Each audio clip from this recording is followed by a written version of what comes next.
জয় জগন্নাথ বন্ধুরা, চলুন আমি আপনাদের সাথে শেয়ার করি গত 19শে জুলাই অর্থাৎ রবিবারের একটা সুন্দর মুহূর্ত, যা দেখলে কিন্তু গর্বে আপনাদেরও বুক ভরে উঠবে। 7 সমুদ্র 13 নদী পেরিয়ে সুদূর আফ্রিকাতেও কিন্তু ধ্বনিত হয়েছিল মহাপ্রভুর জয়ধ্বনি।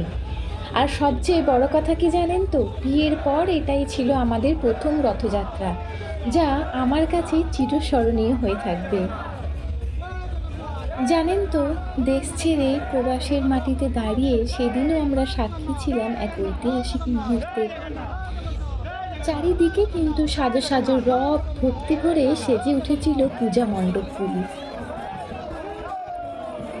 কি সুন্দর করে জগন্নাথ দেবের এই রথটাকে সাজিয়েছে। মহাপ্রভুদের এখন রথের মধ্যে আনা হচ্ছে।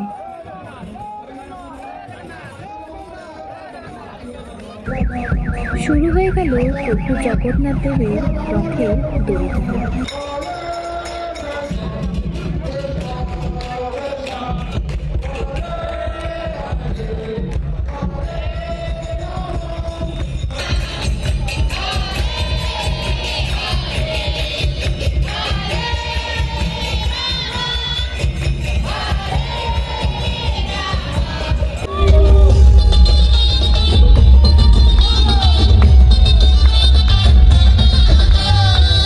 যাই বড় ভাই ওই সাথীরে বড় পিঠা খাইବାକୁ মাসিম ঘরে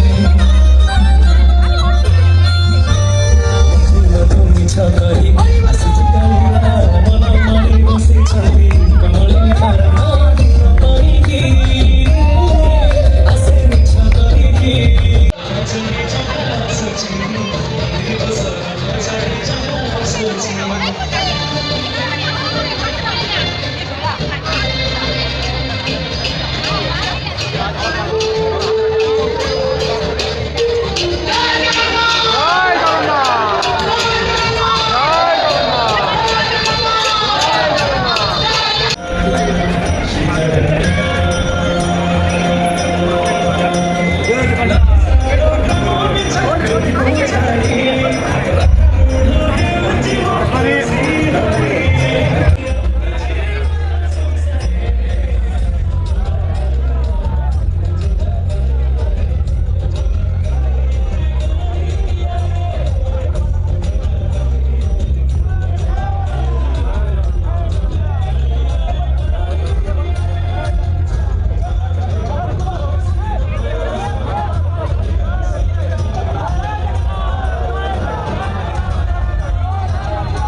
প্রভু জগন্নাথকে মন্দিরে আনা হলো। তারপরে ভোগেরও আয়োজন ছিল। ভোগের মধ্যে ছিল ডাল, ভাত, লুচি, পনিরের তরকারি, আমের চাটনি, পাঁপড়, ফল প্রসাদ। আমরা সবাই মিলে ভক্তি ভরে আনন্দ করে মহাপ্রভুর ভোগ খেলাম। আফ্রিকার রথযাত্রা আপনাদের কেমন লাগলো অবশ্যই কিন্তু কমেন্ট করে জানাবেন। দেখা হবে আবার পরের ভিডিওতে।